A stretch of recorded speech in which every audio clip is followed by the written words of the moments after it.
Дагы бир сойкулкана табылып, шектүү аял кармалды. Кантта жөө жүргүнчүнү жеңил унаа сүзүп кетти. Окуя видеого түшүп калган. Крокус-Ситидеги кол салууга шектелип кармалгандардын абактагы мөөнөтү узартылды. Жана башка жаңылыктар түрмөгү видеого лайк басып, Манас ТВ каналга катталып, акыркы жаңылыктардан кабардар болуп туруңуз. Сот Москва облусунун Красногорск шаарында Крокус-Сити холл борборундагы кол салууга шектелип кармалган 4 кишинин абактагы мөөнөтүн узартты.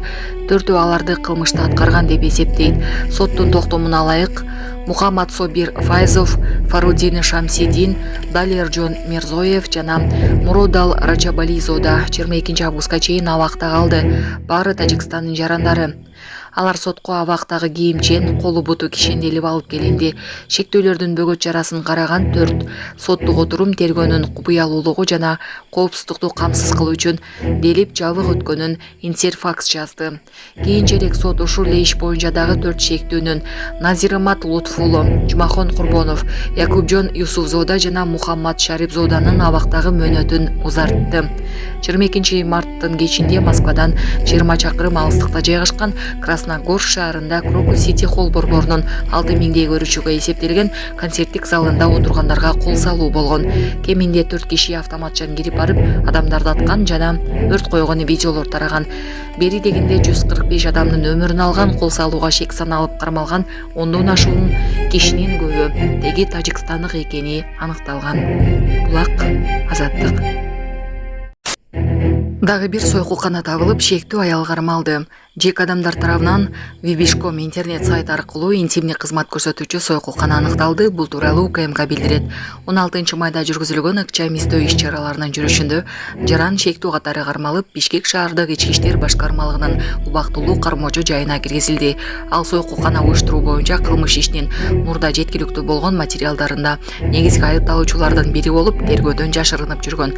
Ошол эле учурда ал соттоо көрсөтмөлөрдү бурмалоо менен кылмыштагы шеригин актоо үчүн башка күбөлөрдү да жашырган. Тергөөнүн жүрүшүндө жарандарды эркинен тышкары күч колдонуп кармап, оор токмок алып, денесине залал келтирем деп коркуткандыгы тууралуу да маалыматтар алынган. УКМК сойкулукка тартуу жана интимдик жайларды уюштуруу боюнча мыйзамга ылайык кылмыш жоопкерчилиги каралганын эскертет. Кантта жөө жүргүнчүнү жеңил унаа сүзүп кетти. Окуя видеого түшүп калган. Кант шаарында жөө жүргүнчүнү жеңил унаа сүзүп кетти. Маалыматты Чүй облустук ички иштер башкармалыгы боюнча жол кыймылынын коопсуздугун көзөмөлдөө башкармалыгынын басма сөз кызматы тастыктады. Белгилүү болгондой, 2024 жылдын 16 майында болжол менен саат 19:00 чамасында Бишкек Нарын Торугарт ички унаа жолунун 21 чакырымында Хондой Саната үлгүсүндөгү унаанын айдоочусу көн чыгыштан көн батышты көздөй бара жатып, жөө жүргүнчү 2009 жылы туулган жаранды сүзүп кеткен. Жол кырсыктын кесепетинен жөө жүргүнчү Кант шаарынын ооруканасына кайрылган. Хондой Саната үлгүсүндөгү унаасы айып короого киргизилип, тергөө иштери уланууда. Булак турмуш кежи. Бишкекте милиция кызматкерлери пара алып жаткан жеринен кармалды. Бишкекте 16 май күнү УКМК тарабынан Октябрь райондук ички иштер башкармалыгынын кызматкерлери кармалганы тууралуу редакцияга маалымат түштү. Алдын ала айтылган маалымат боюнча шаардык милициянын 3-бөлүмүнүн кылмыш иликтөө кызматынын кызматкерлери 100 000 сом мөлчөмүндөгү пара алып жаткан жеринен кармалышкан. Маалыматта алар бул сумманы кылмыш иликтөөнү токтотуу үчүн талап кылышканы айтылат.